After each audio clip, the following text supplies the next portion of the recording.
Notion is incredible for so much stuff, and never more so than when it comes to planning your homeworks, homework setting, homework marking, and all the in-lesson admin, all those little bits of admin that we tend to gather up during a lesson. Notion is superb for capturing that and allowing us then to process it at a later point in our week. So I really hope that you've watched. This is the third video in my Teacher Planner series. I hope you've watched videos 1 and 2. I'll link to them up above. If this is the first video you've watched in this series, jump back to video 1 where we built up our teacher planner from scratch, video 2 where we hooked in all our topics, resources and retrieval practice into our teacher planner, and this is now video 3 where we are planning our homeworks, planning our preps, depending on what you call them, and creating a system which supports us for all that in-lesson admin. Thank you so much for watching. This is Notion for Teachers. We are now building in Notion. Let's jump right in and make a start. Okay, so today we are building out our homework planning and setting and our in-lesson admin in Notion, in our Notion Teacher Planner.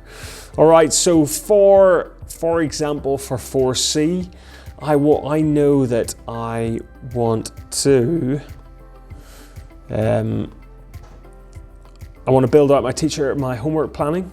So I then have a bunch of columns here which help me to track my progress with homework planning. So here we have it, okay, not setting. So maybe if I normally planned to set lessons on a given Monday, for example, Monday and Wednesday maybe for a particular group, but on a given week they've got a test or something and I decide not to set a homework for that particular lesson, then I want to have a column here where I can tick that just so that homework no longer shows in my homework tracking page.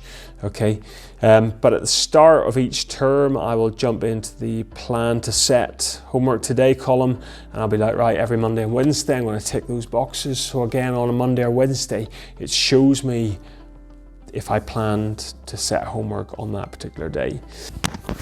With homework title to be set, sometimes I might say, right, every Monday I want to set homework on a particular platform or a particular type of homework, like online homework, and then every Wednesday's homework is written. Well, this is a column just where I can quickly make a note to myself, what do I need to set that homework on, or what platform do I want to set it on. I like to be able to, after I've set my homework, I want to be able to link back to it in our school's VLE, or whatever the system is that you might use. So I then have just throw in a column with links to all the homeworks so that when I'm viewing my homeworks in Notion, I can very quickly link to exactly what did I tell the students that they needed to do. All right.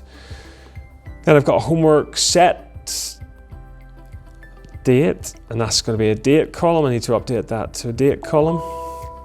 Homework due, again, that's a date, so that needs to be updated, date. Homework marked, that's a checkbox. So I would just, at this stage, as we're building our teacher planner, we are updating these properties just so the properties have the functionality that we require from our system. Okay, and that is my homework admin column sorted in my teacher planner. But moving on finally to these sort of in-lesson admin points, all right. Well, I have a little bit of a habit of sometimes forgetting to do the register. So I like to have a checkbox for register so that I can tick it off and know that I've done it. We set pink sheets, so again, that's a checkbox that I want to have. Anything really that you need to remember to do in a lesson, well, you can track it in here, have a little column for it, then you can have that displayed in the lesson so you remember to check it every single lesson.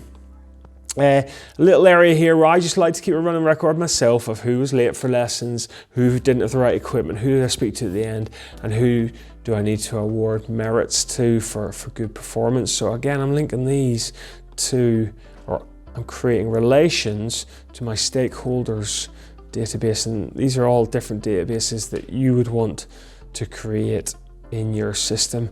So once I've created that relation, edit property relation to my stakeholders database, then I can go in there and select different members of my class, and I've shown it in different videos, but here we have it again. So, okay, in the example class, Harry was late today, or Seamus was late on that particular lesson. You know, you'll obviously only view the one row of this table when you're in that particular lesson on that particular day, and therefore you'll just enter these details. Okay, who has maybe forgotten equipment? Again, just create relations to the stakeholders database. There we go. And who do we speak to at the end? Relations to stakeholders. The same with merits to award. Okay. This allows us to create relation properties so that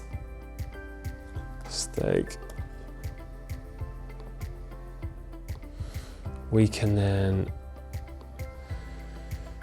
choose members of our class, or if we happen to need to be able to allocate houses to, it doesn't really work with lessons, but it's good to have all your stakeholders, houses and students in one database, I find. And that is your preps and in-lesson admin wrapped up in your teacher planner. Hope that's useful. Okay, so that was building out our teacher planner to support us in setting our homeworks or our preps, and having a system which helps us with our in-lesson admin. You've been watching Notion for Teachers. Please, please, please hit subscribe and the bell icon, and you'll be notified when I'm dropping new videos every single week. It's my absolute pleasure to support you in building that system. And I hope this video and all my videos have been super useful. If there's anything more I can do for you, please drop it in the comments below, and I will look forward to seeing you again next week. Thank you so much. See you again.